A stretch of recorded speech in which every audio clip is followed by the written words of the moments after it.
अस्सलाम वालेकुम स्टूडेंट।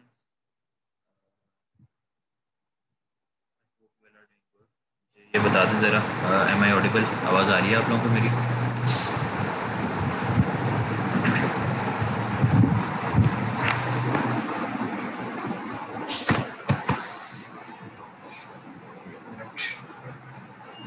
और ठीक है। अच्छा, आज आप लोगों का लैब नंबर 8 है जो हम डिस्कस कर रहे होंगे। और छोटी सी लैब है, इसमें इतना लेंथी डिस्कशन नहीं है। और क्योंकि आज फ्राइडे भी है, आई होप आप लोगों की फ़र्स्ट हाफ के अंदर ही ये लैब कंप्लीट हो जाएगी। और इसको फिर हम शायद हो सकता है कि हम सेकंड सेशन ना करें, तो हम यहीं पर पहले आप लोगों की अटेंडेंस ले लेते हैं, उसके बाद हम आगे बढ़ते हैं। ठीक है, छोटी सी लैब है, लैब नंबर 8 आप लोगों की।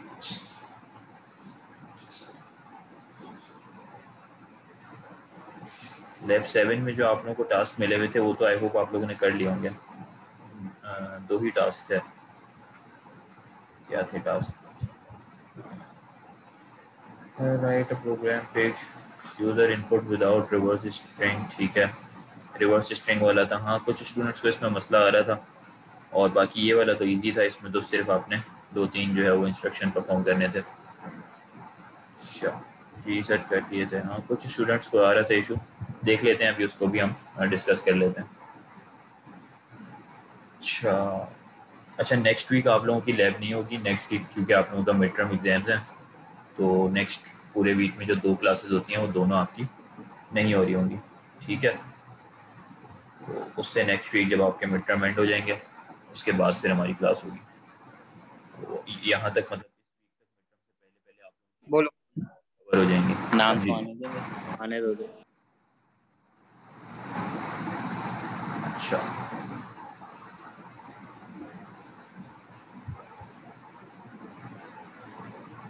आप लोग यूनिवर्सिटी से तो ऑनलाइन क्लास नहीं ले रहे हैं, या घर से ले रहे हैं आप लोग? बोल बोल। जैसे कैंपस के अंदर है इसलिए सारे सारे इधर ही। साथ ही हैं सर। आप लोगों की कोई ऑन कैंपस क्लास थी आज? जी। जी सर। ठीक है ठीक है।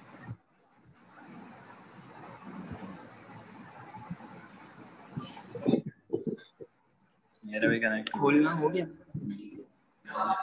क्या मैं भी दे लिंक तो दे।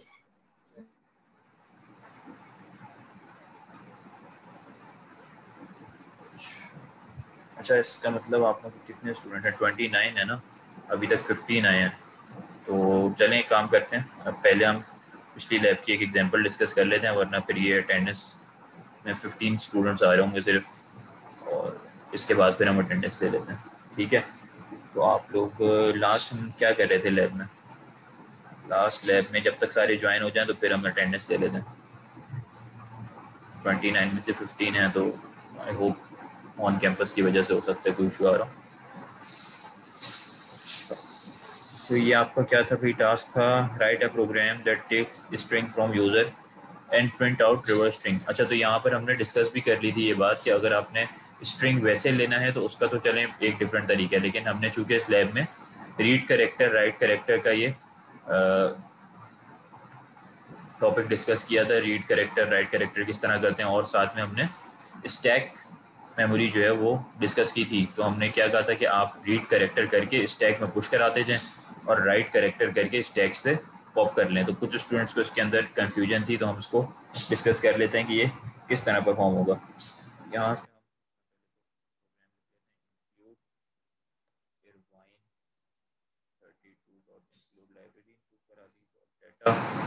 ठीक है, डॉट कोड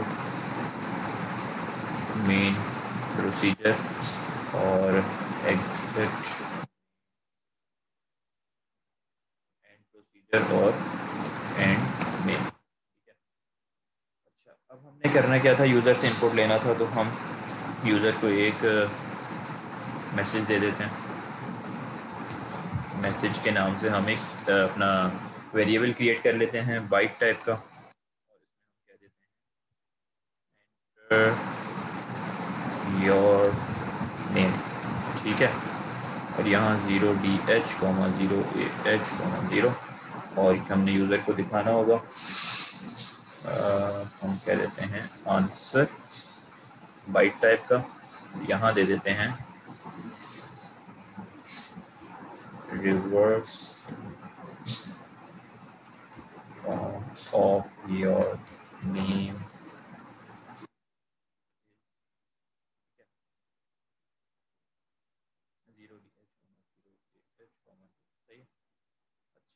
अब यहाँ पर हम क्या करते हैं, पहले तो ये मैसेज यूज़र को प्रिंट करा देते हैं, मूव edx कॉमा ऑफसेट, ठीक है, और मैसेज, और यहाँ कर देते हैं कॉल राइट स्ट्रिंग। सही है, यहाँ पर आपके पास पहले देख लेते हैं प्रोग्राम रन कर रहा है या नहीं। स्टार्ट विदाउट डिबगिंग, ठीक है, एंटर योर नेम। अच्छा, इसके बाद हमारे पास क्या चीज़ है, हम क्या कहते हैं, यूज़र से इनपुट ले लेते हैं यूजिंग लूप, ठीक है। हम कहते हैं वाइल लूप क्रिएट कर देते हैं, डॉट वाइल, और वाइल से पहले हमने उसमें ECX दे देते हैं, ECX, 0, ठीक है, ताकि हम वाइल लूप का यूज़ कर सकें। और कितना हमने नेम लेना है, हम चाहे 5 कैरेक्टर्स का नेम ले लेते हैं, वाइल ECX इज 5, ठीक है। और यहाँ हम कह देते हैं कॉल रीड कैरेक्टर, ठीक है, रीड कैरेक्टर, और इंक्रीमेंट, अच्छा नहीं सब पुश AX, क्योंकि वो यूज़र कैरेक्टर देगा, कैरेक्टर आपको पता है हमारे पास लीस्ट एड्रेस पे आएगा, तो हमने AX दे दिया यहाँ पे, ठीक है। अच्छा, पुश AX, और यहाँ हमने कह दिया इंक्रीमेंट ECX, और यहाँ हमने कह दिया डॉट एंड वाई। कितने आगे, 16 स्टूडेंट आगे। हाँ, ये भी हो सकता है कि आप यूज़र से पूछ लें कि कितने कैरेक्टर्स हैं उनके, जो भी उन्होंने आउटपुट देने हैं, और उस हिसाब से आप लूप चला लें, या आप यूज़र से जो है इनपुट लेके अपने एरे के अंदर स्टोर करते जाएं, और एरे की लेंथ के हिसाब से आप कर लें। मल्टीपल लॉजिक्स लग सकती हैं, जो आपको इजी लगे, ठीक है। यहाँ से हमने क्या कर लिया, यूज़र से इनपुट ले लिया और कर दिया यहाँ पर हमने मूव ECX, सेकंड उसके अंदर हमें रिवर्स प्रिंट करना है, तो ECX, 0, और वाइल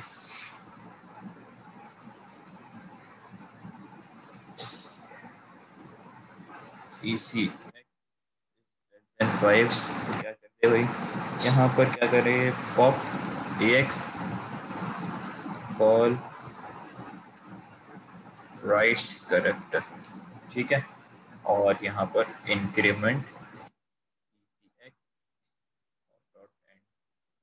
अच्छा, डायरेक्ट आप यूज़र से ये क्या कहते हैं स्ट्रिंग किस तरह ले रहे होंगे इनपुट, ये तमाम चीज़ें भी हमारे पास आगे लेवल्स में हैं, तो हम डिस्कस कर रहे होंगे। अभी हम कैरेक्टर वाइज चल रहे हैं, तो इसको यहीं तक रखते हैं। यहाँ हमने ये ले लिया यूज़र से, और यहाँ हम लाइन ब्रेक कर देते हैं, कॉल CR, सही। अच्छा, ये हमने क्या था, आंसर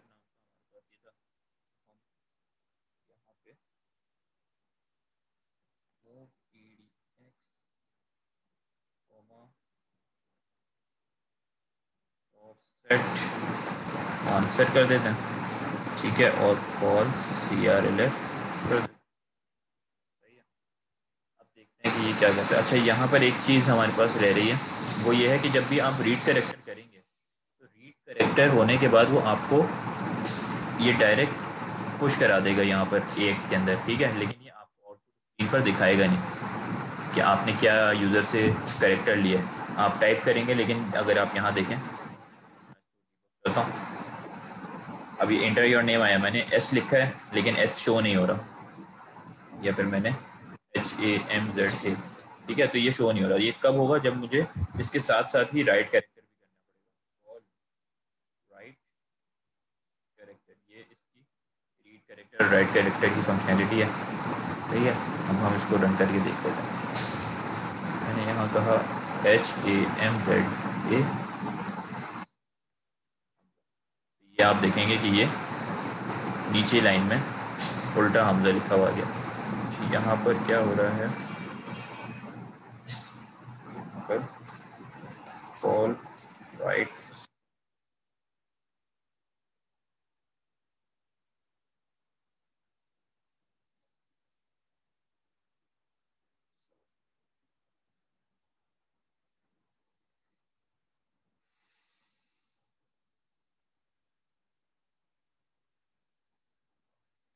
एक मैसेज भी दे देते हैं क्योंकि स्क्रीन आपकी क्लोज हो रही है। ठीक है, ये आ गया। ठीक है, अगर हम फुल दे देते तो यहाँ पे था। ठीक है, the reverse form of your name is. तो ये इसका छोटा सा प्रोग्राम था जिसके अंदर बस वाइल लूप यूज हो रहा है, वाइल लूप की इम्प्लीमेंटेशन हो रही है। ठीक है, और रीड कैरेक्टर राइट कैरेक्टर जो हमने लास्ट प्रीवियस लैब में पढ़ा था, और पुश एंड पॉप का इस्तेमाल हो रहा है। पुश एंड पॉप क्या कर रहे थे, हमारे पास स्टैक की इम्प्लीमेंटेशन करवा रहे थे। ठीक है, स्टैक के अंदर वैल्यूज को पुश कर रहे थे और स्टैक से पॉप कराने यानी कि आउटपुट लेने के लिए हम पॉप का इस्तेमाल कर रहे थे। ठीक है, तो ये बेसिक सा टास्क था, और ये आई होप अब आप लोगों को अगर जिसको क्लियर नहीं भी था उसको समझ आ गया होगा। ठीक है, फ्लोट वैल्यू आप किस तरह स्टैक में लेते हैं। फ्लोट के लिए ना आपके पास ये एक मैं दिखा देता हूँ आपको। फ्लोटिंग पॉइंट स्टैक का एक पूरी लैब है।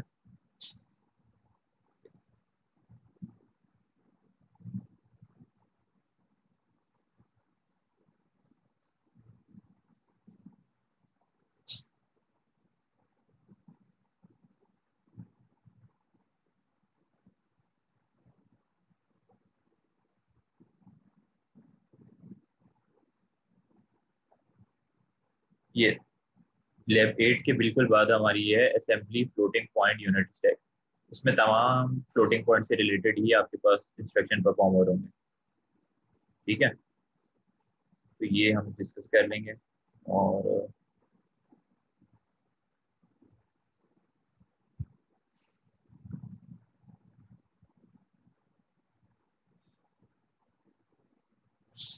आज की लैब के ऊपर आ जाते हैं। आज की लैब है आप लोगों की असेंबली लैंग्वेज प्रोसीजर्स की। ठीक है, ये कर दी हमने। आज की लैब है असेंबली लैंग्वेज प्रोसीजर्स की। सही है, और असेंबली लैंग्वेज प्रोसीजर्स के अंदर क्या है, जैसे आप लोगों ने यहाँ पर हमने देखा हमारे पास जो एक बेसिक स्ट्रक्चर होता है असेंबली लैंग्वेज के प्रोग्राम का, वो क्या होता है कि जैसे ये है। ठीक है, तो हमने क्या किया, लाइब्रेरी इंक्लूड करे dot data directive dot code और प्रोसीजर। ठीक है, हमारे पास ये मेन प्रोसीजर क्या है, ये मेन के नाम से एक प्रोसीजर क्रिएटेड है आपके इरवाइन 32 की लाइब्रेरी के अंदर। सही है, और यहाँ पर क्या होता है कि आपने जितने भी एग्जीक्यूटिबल प्रोग्राम्स हैं वो आप मेन के अंदर रन कर लेते हैं। ये इसकी फंक्शनलिटी है। ठीक है, इसी तरीके से हर प्रोसीजर की कोई ना कोई फंक्शनलिटी होती है जो प्री डिफाइंड होती है। ये जो नाम है PROC, ये क्या है, ये कीवर्ड है, यानी ये बता रहे हैं कि ये प्रोसीजर है और इस प्रोसीजर का नेम क्या है, मेन। तो मेन के नाम से एक प्रोसीजर क्रिएटेड होगा आपकी इस लाइब्रेरी के अंदर इरवाइन 32, जिसके अंदर कोई ना कोई इस तरह की फंक्शनैलिटी डिफाइंड होगी कि आप इसमें एग्जीक्यूटेबल प्रोग्राम्स असेंबली के लिख सकते हैं। ठीक है, अब इस प्रोसीजर को आपने देखा, यहाँ पर से ये इसकी हेडिंग है यानी कि ये स्टार्ट हो रहा है। बीच में आप जो भी लिखेंगे वो प्रोसीजर की बॉडी होगी, और यहाँ पर मेन एंड प्रोसीजर, ये क्या बता रहा है कि प्रोसीजर का नाम मेन, और एंड पी क्या कह रहा है कि एंड प्रोसीजर। एंड पी से क्या मतलब है, एंड प्रोसीजर, तो ये इस प्रोसीजर का एंडिंग है। इसी तरह जैसे ये इरवाइन का प्री डिफाइंड प्रोसीजर है, हम यूजर डिफाइंड प्रोसीजर्स भी क्रिएट कर सकते हैं।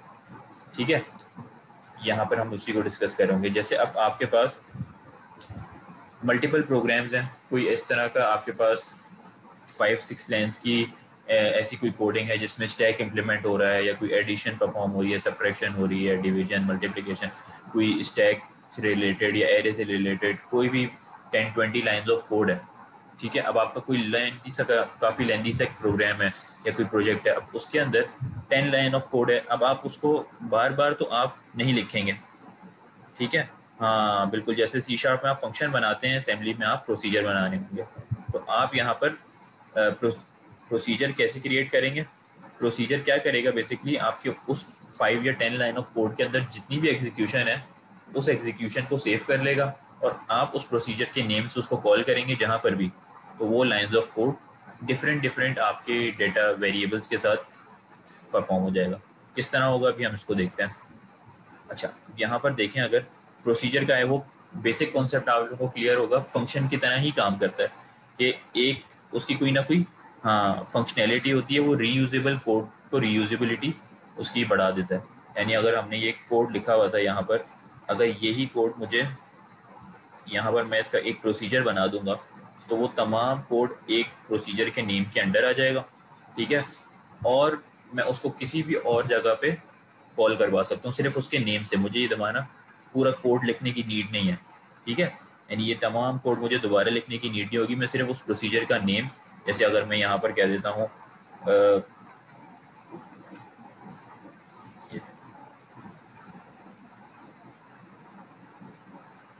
एडिशन, अभी अगर एडिशन प्रॉक के नाम से मैंने प्रोसीजर बनाया तो तमाम कोड प्रोसीजर एडिशन के नाम के अंदर आ गया। अब मैं जहाँ पर भी कॉल एडिशन करूँगा तो ये लाइंस ऑफ कोड खुद ही परफॉर्म हो जाएंगी, ठीक है। ये बेसिकली आपका रीयूजेबल आपको कोड को बना रहा होता है प्रोसीजर, ठीक है। यानी उसकी फंक्शनैलिटी को आप कहीं भी एक सिर्फ कॉल के इंस्ट्रक्शन से परफॉर्म करा सकते हैं। इसको आपकी मैनुअल के अंदर भी देख लेते हैं क्या लिखा है। असेंबली लैंग्वेज प्रोसीजर्स क्या करते हैं, प्रोसीजर्स और सब रूटीन, इसको सब रूटीन्स भी कह रहे होते हैं, are very important in assembly language as the assembly language programs tend to be large in size. यानी कि असेंबली लैंग्वेज के अंदर क्या है, आपके बहुत लेंथी आपके टास्क होते हैं या प्रोजेक्ट्स होते हैं, ठीक है। क्योंकि आपने एक इंस्ट्रक्शन भी परफॉर्म कराना है एक छोटा सा भी, तो उसमें आपको 5-6 लाइन ऑफ कोड लिखना है। आप कोई C# या पाइथन पढ़ रहे हैं, पाइथन में तो एक लाइन के अंदर कोई 20 लाइन का कोड एग्जीक्यूट ऑटोमेटिक हो जाता है। क्यों? क्योंकि वो एक हाई लेवल लैंग्वेज है। लेकिन चूंकि हमारे पास ये एक लो लेवल लैंग्वेज है असेंबली लैंग्वेज, तो इसके अंदर हमारे पास मल्टीपल लाइन ऑफ कोड होता है, एक लेंथी प्रोग्राम्स होते हैं, लार्ज इन साइज होते हैं।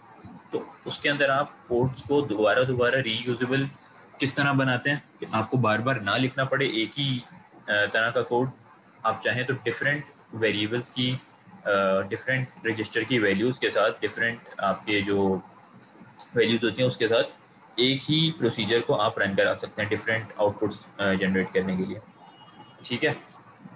अच्छा, तो यहाँ और क्या कहा गया है कि procedures are identified by a name, ठीक है। उनका कोई ना कोई नाम होता है जाहिर है कॉल करने के लिए उसको। और following this name the body of the procedure is described which performs a well defined job, ठीक है। उसके नीचे उसकी बॉडी होती है नेम के। End of the procedure is indicated by a return statement, ठीक है। जब वो प्रोसीजर रन होगा तो कोई ना कोई वैल्यूज रिटर्न भी करेगा, तो हम रिटर्न स्टेटमेंट भी देते हैं। सिंटेक्स क्या है इसका, सिंटेक्स देखें तो यहाँ पर आप देखेंगे कि गिवन है प्रॉक अंडरस्कोर नेम, यानी ये क्या है, प्रोसीजर का नेम, ठीक है। यानी ये इसकी हेडिंग हो गई। और उसके आगे क्या होता है, उसका कीवर्ड, यानी कि PROC, प्रोसीजर नेम प्रॉक, ठीक है। यहाँ पर ये सिंटेक्स में लिखा हुआ नहीं है, लेकिन ये होता है प्रोसीजर नेम और उसके आगे PROC। जैसे यहाँ पर मेन प्रॉक है, वैसे एडिशन है तो एडिशन प्रॉक, सब्ट्रैक्शन है सब्ट्रैक्शन प्रॉक, ठीक है। प्रॉक क्या बता रहा होता है कि ये एक प्रोसीजर है। नीचे उसकी बॉडी होगी, बॉडी के अंदर आप कोई भी इंस्ट्रक्शंस परफॉर्म करा सकते हैं, कोई उसमें रूल्स नहीं है। आप उसमें स्टैक परफॉर्म कराएं, एडिशन कराएं, सब्ट्रैक्शन कराएं, अरिथमेटिक जो भी ऑपरेशंस कराएं, एरेज की मैनिपुलेशन कराएं, ठीक है।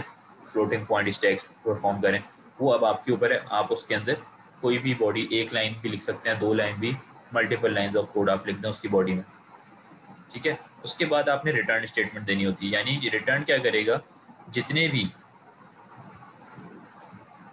सर अगर प्रॉक नहीं देंगे लेबल रीड, तो हाँ, अगर आप प्रोसीजर प्रॉक नहीं देंगे तो वो एज अ लेबल कंसिडर कर रहा होगा उसको। यानी कि वो इसके अंदर जितनी भी एग्जीक्यूशन एक दफ़ा हो गई, वो उसको अगली दफ़ा दोबारा से एज अ लेबल कंसिडर करके दोबारा पूरा प्रोग्राम को रन करवाएगा, ठीक है।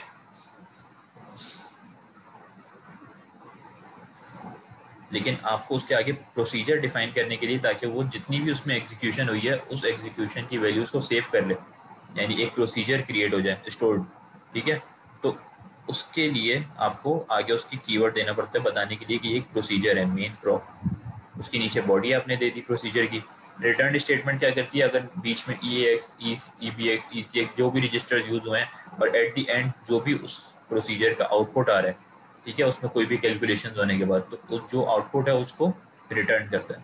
और इसमें एक चौथी लाइन है, वो क्या आएगी, जैसे आप मेन एंड पी करते हैं, जैसे यहाँ पर मेन एंड पी, वैसे ही आपका जो भी प्रोसीजर का नाम आपने दिया है हेडिंग में, जैसे यहाँ प्रोसीजर नेम है तो आप प्रोसीजर नेम एंड पी, यानी कि प्रोसीजर नेम एंड प्रोसीजर। इसको अभी हम रन करके देखते हैं कि ये किस तरह होगा।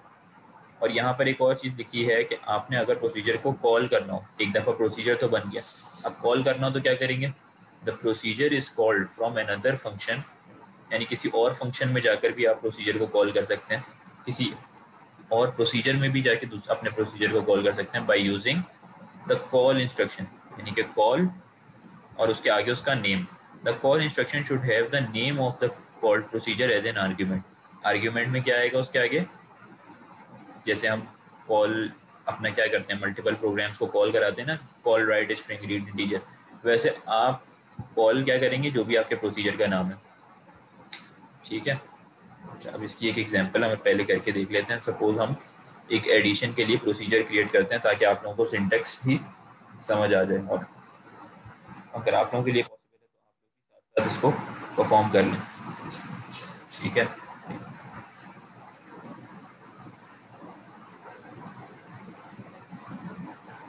अच्छा यहाँ पर हम कह देते हैं एडिशन के लिए बना रहे हैं, हम मेन प्रोसीजर में जाते हैं और यहाँ लिख देते हैं एडिशन, बल्कि यहाँ हम मेन प्रोसीजर से बाहर इसको लिख देते हैं।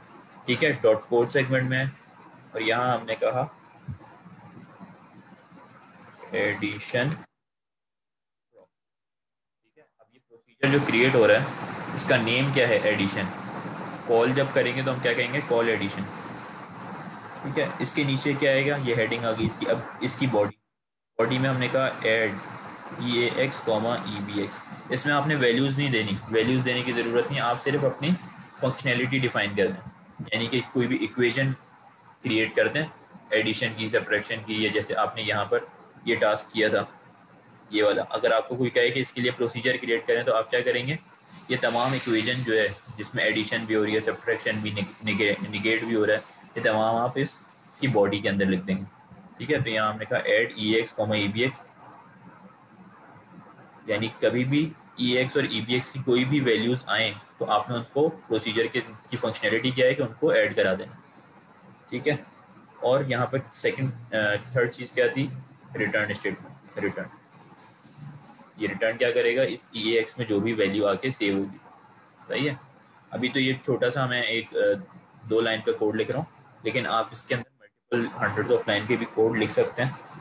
ठीक है, और ऐसे ही हो रहा होता है। यहाँ पर आपने कहा एडिशन एंड प्रोसीजर। ठीक है, जिससे ये एडिशन प्रोसीजर एंड हो गया।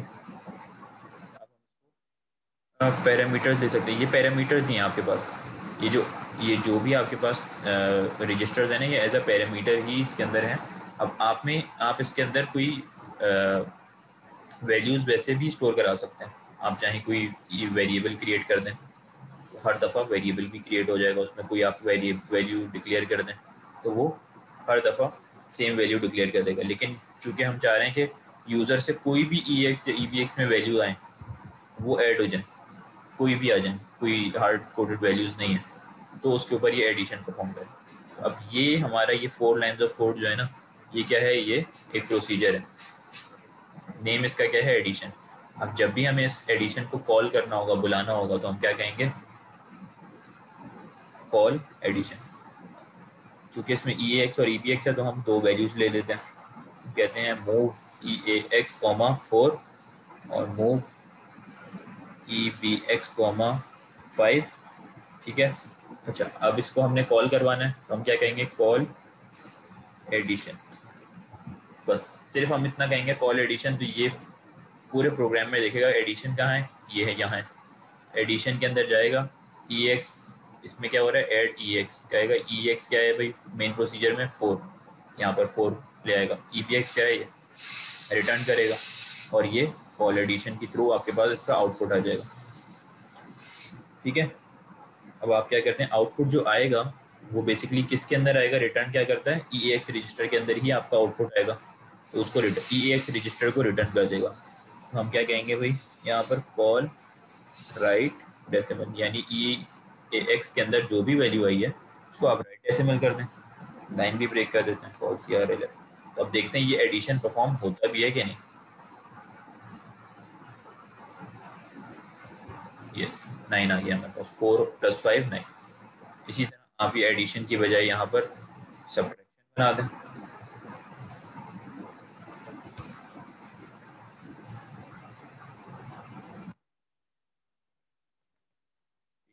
आप ऐड की बजाय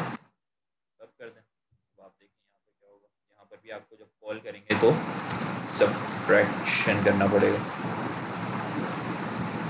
चलो आप इसको रन कर लें।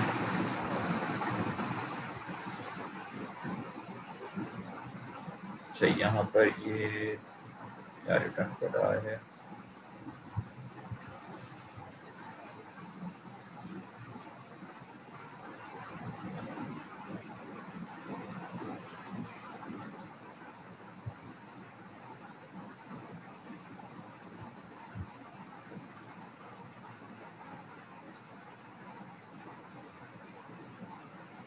सबकी स्टेटमेंट में कुछ गड़बड़ आ रही है।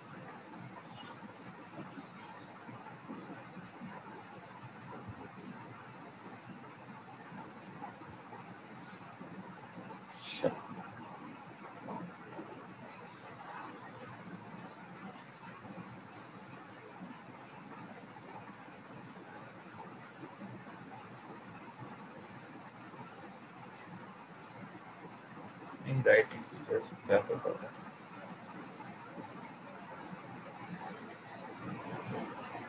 -1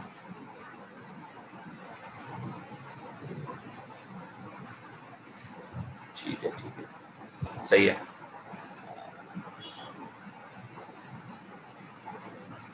ठीक है क्योंकि वो नेगेटिव वैल्यू आ रही थी तो वो डेसिमल नहीं ले रहा होगा। सही है, सही कहा आपने। किसने बताया ये? अदील ने। ठीक है तो ये राइट इंटीजर करेंगे आप। आपके पास क्या आ गया? 4 और 5। अब क्योंकि हमारे पास अगर ये पॉजिटिव होता यानी कि 5 और 4 होता, 5, फिर ये हमारे पास राइट डेसिमल भी चल जाता।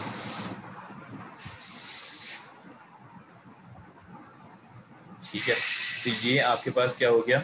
एक प्रोसीजर। ये सबको आई होप समझ आ गया होगा कि प्रोसीजर क्रिएट करने का क्या तरीका। ये तो एडिशन सब्ट्रैक्शन बेसिक एग्जांपल की है। आप चाहें तो इसमें कोई कॉम्प्लेक्स भी इक्वेशंस लिख सकते हैं, एडिशन सब्ट्रैक्शन स्टैक की कोई इम्प्लीमेंटेशन। ठीक है यानी जो भी आपके पास यहाँ से वैल्यूज आ रही हैं वो स्टैक में पुट हो जाएं, तो आप किसी किस्म का भी प्रोसीजर लिख सकते हैं। सही है। बस ये आपने याद रखना है कि इसका सिंटेक्स ये है, प्रोसीजर का नेम और प्रोसीजर का कीवर्ड प्रॉप, और एंडिंग करते वक्त उस प्रोसीजर का नेम और एंड पी क्या बता रहा है? And procedure. बीच में उसकी प्रोसीजर की बॉडी और रिटर्न, और यहाँ पर कॉल प्रोसीजर। ये इजी सा एक चीज़ है, इसमें कोई इतनी लेंदी चीज़ है नहीं। ठीक है बाकी यहाँ पर आपको यही एक एग्जांपल गिवन है सिमिलर।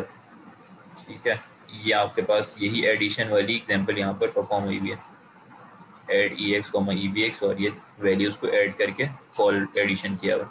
आप लोग भी इसको परफॉर्म करके देख लीजिएगा। ठीक है इसके बाद आपके साथ क्या चीज़ डिस्कस की गई है कि भाई नेस्टेड प्रोसीजर क्या होता है।